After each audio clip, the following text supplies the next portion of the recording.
Live now. Good afternoon. I am Kelly Brown Douglas, Dean of the Episcopal Divinity School at Union Theological Seminary here in New York. Thank you for joining us for another in our series of Just Conversations as we engage issues of racialized and socioeconomic inequities intrinsic to our nation and our collective responsibility to create a more just future.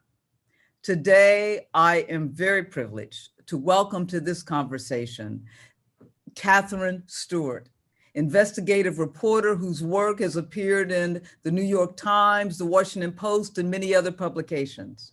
She is the author of The Good News Club, an investigation of the religious right and public education, and the author of a must-read for anyone that is remotely interested and concerned about the state of our democracy, The Power Worshippers, Inside the Dangerous Rise of Religious Nationalism. In this book, she reveals the disturbing truth that America's religious right has evolved into a Christian nationalist movement, waging a political war on the norms and institutions of American democracy. Thank you, Katherine, for joining me in this conversation and for your very important work. Oh, it's great to be here. Thank you so much for inviting me into this conversation. Well, let's jump right in because we have a lot to cover in a little bit of time. First, let me just begin by asking you if you will define for us Christian nationalism. Christian nationalism is basically the idea that the United States was founded as a so-called Christian nation, and our laws should be based on the Bible, on a particular kind of reading of the Bible. Mm-hmm. So it's the idea that we've moved away from this conception of America, and somehow we have to get back to that. Christian nationalism is also a really effective device for mobilizing and manipulating a large section of the American public, and for political purposes, for getting them to vote for political candidates who are favorable to the leadership of the movement's interests, and for concentrating power in the hands of a new elite. So first, I want to say also that the ideology is radically anti-democratic, because it says that the foundation of our government is not based in our rights, our constitution, or things. That says the foundation is really based in a particular religion, and insists that that's what makes us distinctive, that, it's not our democratic government, or the fact that we live in a democratic republic, or a constitution, or our commitment in theory to the principles of equality and pluralism that represent the best of the American promise. Yeah, and I want to get to that in a moment, this sort of version of America, let alone this version of Christianity and sort of its relationship in a moment to white supremacy and other things. One of the issues that allows us to begin to unlock this sort of the planned or the notions of Christian nationalists is the issue that is now on the minds of everyone surrounding the leaked decision concerning Roe versus Wade and the abortion issue. That's right. I mean, we're seeing the consequences of decades of planning by religious right legal strategists to stack the courts with ideologues. That's one of the features of the Christian nationalist movement, which consists of right-wing legal advocacy groups, policy groups, legislative initiatives, networking organizations, and the like. But the movement is led to, I think, an underappreciated degree by the legal advocacy groups, and they've invested for decades in stacking the courts, in picking the right cases, bringing them to the right courts, in order to sort of form the building block of decisions, building blocks of decisions that are going to degrade the separation of church and state and bring about their vision of an America with laws based on sort of their understanding of religion. And so you've written that from the very beginning, then, and as implied in your response now, you said that from the very beginning, this issue of abortion was always about more than abortion. In fact, it seems that early on, it became a smokescreen to allow for and to create and further support and protect segregated schools and to maintain the tax support for that. And so that abortion became the issue that they believed not simply the religious right, but right-winged politicians believed, Southern politicians in particular, could help them to gain momentum to, in fact, protect segregated schooling. Can you talk about that and how abortion has become such a smokescreen? Absolutely. So let's not forget that when Roe versus Wade passed, 1973, most Protestant Republicans supported it. The Southern Baptist Convention passed resolutions in 1971 and 1974 expressing support for abortion law liberalization. Betty Ford hailed Roe versus Wade as a great, great decision. Ronald Reagan passed the most liberal abortion law in the country in 1967. Even Barry Goldwater, that conservative hero, he supported abortion law liberalization, at least early in his career. And as a little fun factoid, his wife Peggy was a co-founder of Planned Parenthood in Arizona. So what happened was there was a group of folks like Paul Weyrich, Richard Biggery, Phyllis Schlafly, Howard Phillips, and others who got together in the late 1970s, and they called themselves the New Right. They were very disturbed about what they saw as they felt like the Republican Party had become too liberal, too soft on communism. They were also very concerned about the influence of liberal theologians like Tillich and Niebuhr. They were very, very concerned about the civil rights movement, about the women's rights movement and other issues. And they were really looking for an issue that they could use to unite their movement. They studied the successes of the left, and they knew that the left and the Democratic Party actually had allied with leading theologians of the day. And that was one of the ways in which they solidified their political influence. So they brought in what they called electronic ministers like Robeson and Jerry Falwell, and they, Bob Jones, had this, this praiser of segregation was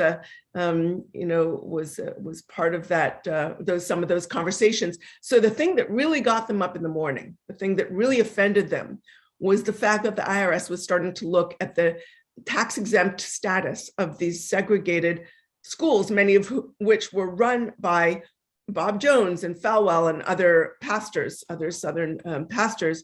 But they knew this sort of the phrase, stop the tax on segregation, that wasn't going to be a really effective rallying cry for their movement. They needed something else, right? So they went down, and they were also brought in some, ultra-conservative Catholic leaders like Weigel and Richard John Newhouse, George Weigel. And they needed an issue that was going to unite conservative Protestants, conservative Catholics, and bring in, as Howard Phillips said, some of our fringe fundamentalist friends. Okay, stop the tax on segregation. That's really what they wanted to do.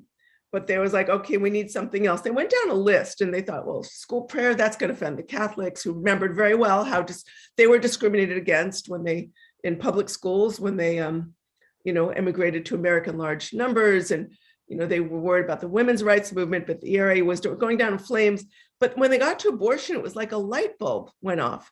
It was like this identity issue, and they could use it to channel people's anxieties around identity and family and sexuality. So it's like, they thought, that could work. So over time, they purged pro-choice voices from the Republican Party. And if you want to read about how that went and how hard it was, Phyllis Schlafly wrote a really terrific book about it called How the Republican Party Became Pro-Life. But what it shows is that this sort of pro-life religion that we have now, it's like used by the Republican Party to distinguish between insiders and outsiders, the pure versus the impure, the saved versus the damned. It's a modern creation, and it was created for political purposes. Yeah, and so again, what's interesting is some of those who were pro-life in the Democratic Party. You're now so pro-choice, and how abortion was used as the rallying cry, as the issue, more than it was initially about morality and values and all of that. But what's also interesting, Sarah, is how it arose out of, in many respects, the fear of a more integrated society, school system, and it arose in response to the civil rights movement. So my question becomes here, and now it's this issue of which has become signature for Christian nationalists, and we'll delve more deeply into that in a moment. But what becomes, when we look at this issue of abortion and Christian nationalism, the relationship really between it and white supremacy, in that when we talk about certain biblical values in a Christian nation, is it synonymous with the white nation? I think of the language. I remember the language of Theodore Roosevelt when they were concerned about protecting the Anglo-Saxon heritage and demographic of this nation. And Theodore Roosevelt told women, Anglo-Saxon women, white women, to have as many children as possible. That's your patriotic duty. And then said in 1905, I think, to the Congress of Women, he said that willful sterility, contraception, is a sin for which there is no atonement. You hear this same language, right? In terms of the Christian nationalists, in terms of abortion, pro-choice, pro-life conversations, et cetera, which of course means that we're also talking about a fight against contraception. So what's the relationship? Well, there's so much and white supremacy. So much to say here. For many of the white people who are involved in the Christian nationalist movement, which is, let's be frank, the majority, the idea that America was founded as a so-called Christian nation is, if not explicitly, then certainly implicitly racially coded. They think it harkens back to this idea of America as, the idea that America was once all Christian and all supposedly white. As we know, if you look at immigration patterns, and if you look at, it's not true, and also religious migration and all the different diverse groups, even within Christianity, that were at odds back in Europe, for instance, even, and then people came, and, it's not like there was some kind of unifying Christian identity ever in our country. And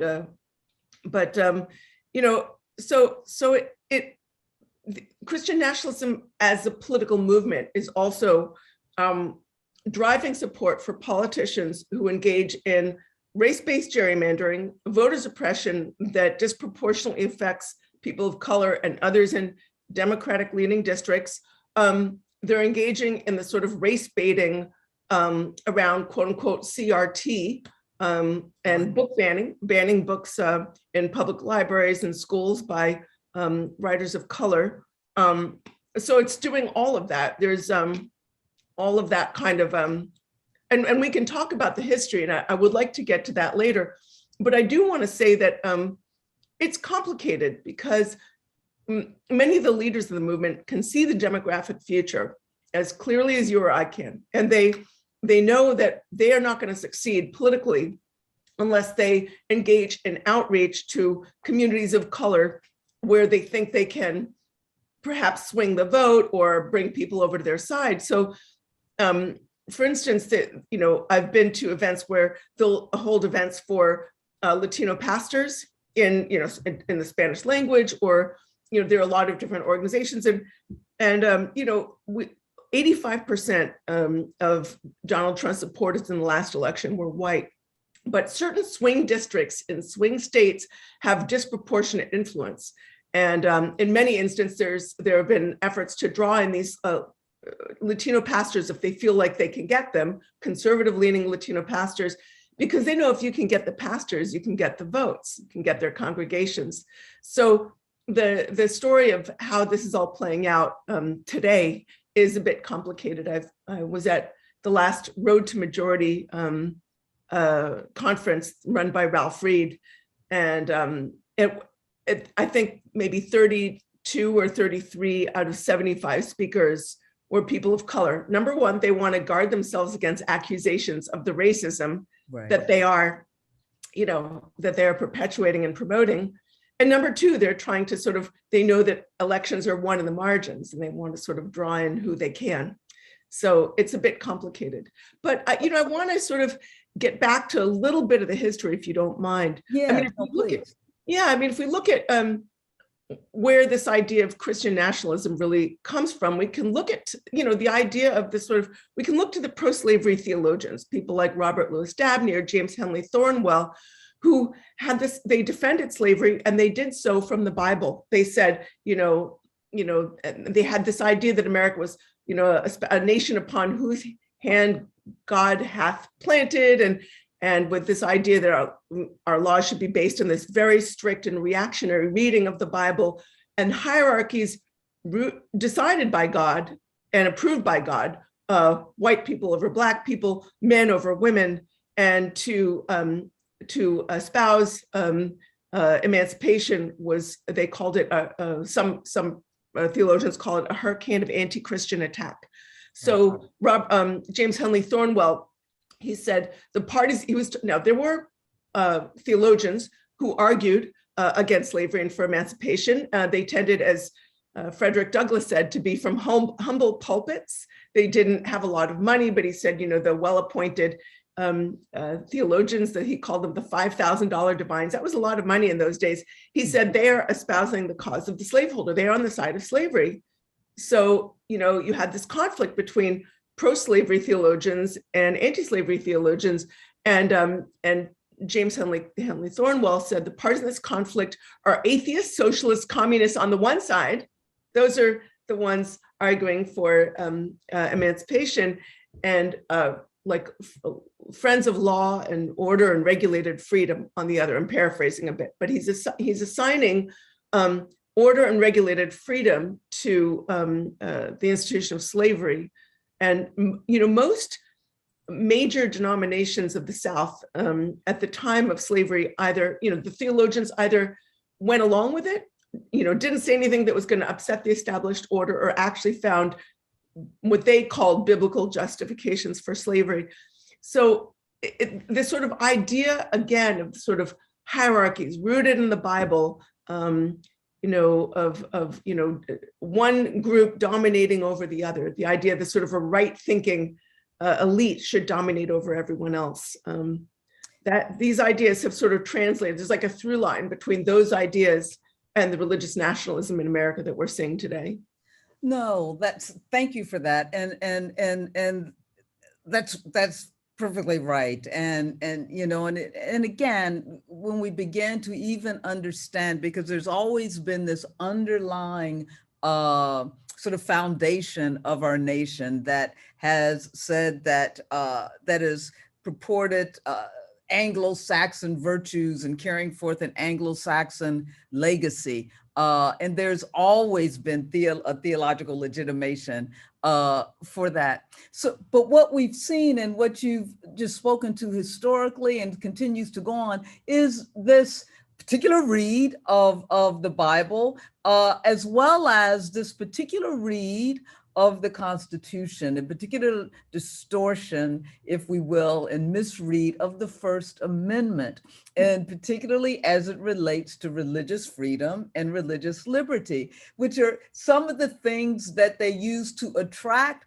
people like people of color into the movement in such a way that they don't even recognizing they're a part of a movement that is not for them and is against their own better interests. So can you talk about, because we see this rallying cry for religious freedom and freedom of speech that is allowing people to discriminate, and the courts are allowing them to discriminate against particularly not simply women, but LGBTQ persons and others. Can you speak to that Yeah. manipulation. Yeah, you're absolutely right about that. I mean, true religious liberty is the freedom of worship, thought, and conscience. It's the freedom to worship any god or sacred idea or none. And it also includes the freedom from being compelled to worship if you don't want to, and also the freedom from being compelled to support any religion if you don't want to with your tax dollars. I mean, that's religious freedom.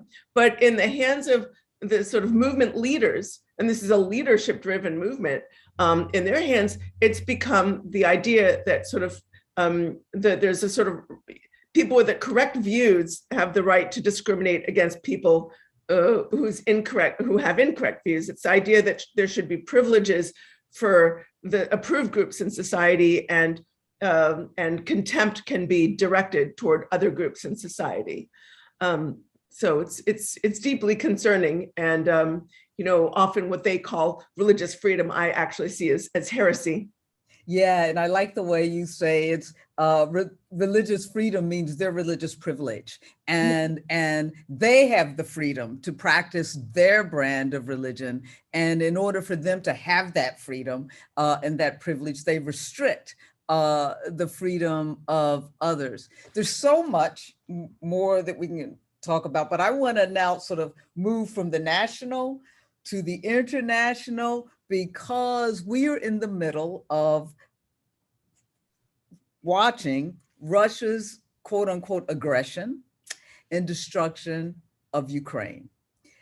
You wrote about this actually before power worshippers, before Russia's advance on Ukraine in February. So this, you say, really we can begin to understand in part again as a part of a global holy war, even as we see these populist movements going on across the globe. I mean, Macron barely helped fended off the populist movement, sort of right-wing fundamentalists in France. What's going on here, Katherine?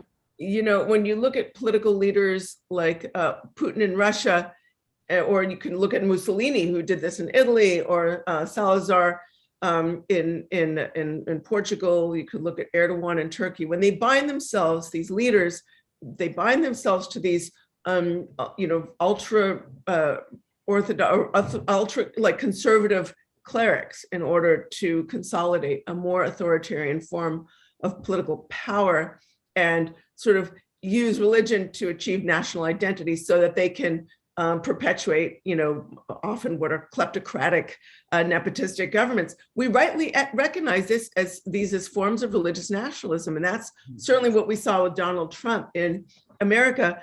Allying himself. No one believes that this is a sort of a man of faith, but or if it is, it's sort of it's convenience, right? I mean, he's there.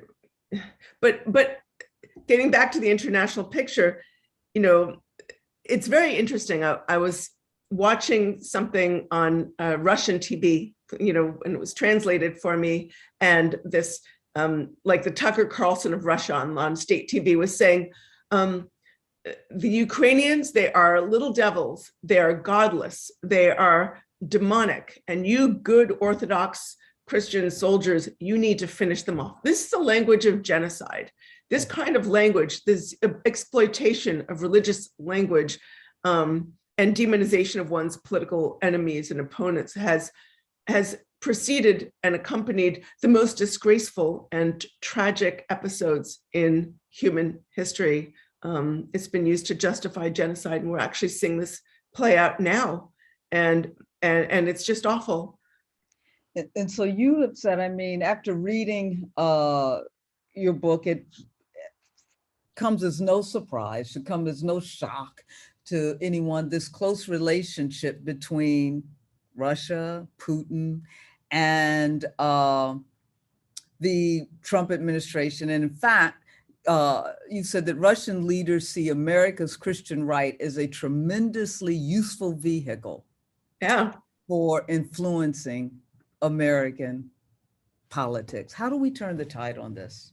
Well, we have to do, listen, I wrote Power Worshippers because I really wanted to show how the movement works. If you think of it as a watch, like you got to take the back off the watch so you can see all the machinery in action. So I really wanted to focus on, the infrastructure, the right-wing policy groups, the legal advocacy groups, the networking organizations, the legislative initiatives, the data initiatives, the messaging sphere, to sort of show how they work together and how they unify when necessary, and they're strategic. They're not just, they're not afraid to lie. They're not encumbered by loyalty to truth or fact. I'm not saying those of us who reject the politics of conquest and division, I'm not saying we should do that.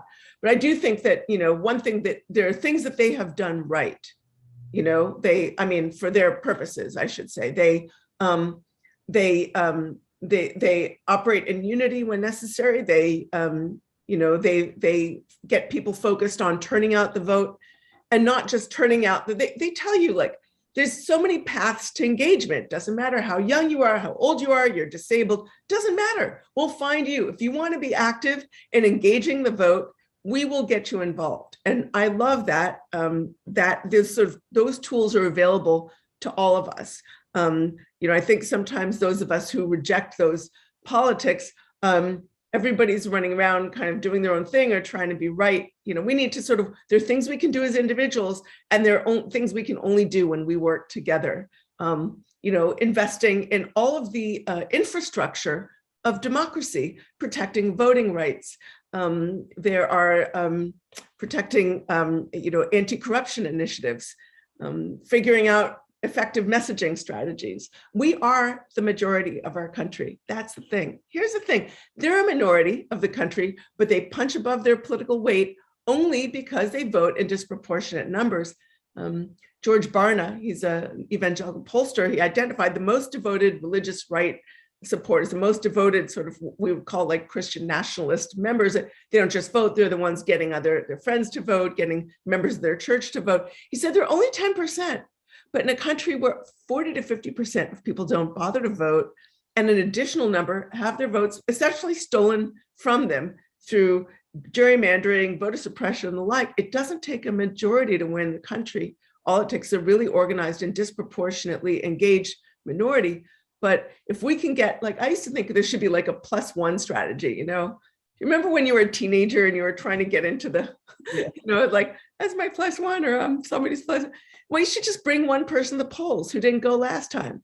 Or if somebody's on the fence, or if somebody might have voted one way, have like a conversation with them about, okay, maybe you don't like the front runner, but think about the justices that they're going to appoint. Think about the people they're going to appoint to run different divisions of government. Are they going to appoint, good people or kleptocrats, Well, you have certainly painted a picture in your book. I must say, as I said to you earlier, that it was terrifying and scary and despairing at once as we think about, just as you've said, the infrastructure that has gone on and from top to bottom that has allowed for what we are seeing in this country from the local to the federal level. But you leave us in the book with hope. I didn't know that we could get there, but just as you have said, that we can take a hold of the reins of our democracy if we get engaged. And I also think become aware of the marathon race that the Christian nationalists have run to take hold of our country. Katherine, as we come to the end, I want to ask you this question, leave you with this as we leave all of our conversation partners. If you think about justice and close your eyes and think about what a just society would look like for your children and their children, what do you see? Well, that's a big question. I'm going to have to think about that, but a more just society would be committed to living up to the American promise of equality and pluralism, and rights for all. Humans are imperfect, and yet, I do try to see the good in people. I met many members of this movement. I think they're actually kind people. Many of them love their children. They seem to care about their communities, and they truly want what's best for a country. But they have been manipulated. All of their good efforts have been sort of exploited in service of this agenda that's dividing our country and degrading our democracy. I think a more just society would involve engagement, Yes, political engagement, and the election of better leaders and more responsible leaders. So I hope that helps you. it more than helps, as does your book. And I will end this conversation where I began. For anyone who is remotely interested in the protection of our democracy, this book, Power Worshippers, is an absolute must read. Thank you for your work, Katherine. Thank you for this conversation today. Thank you so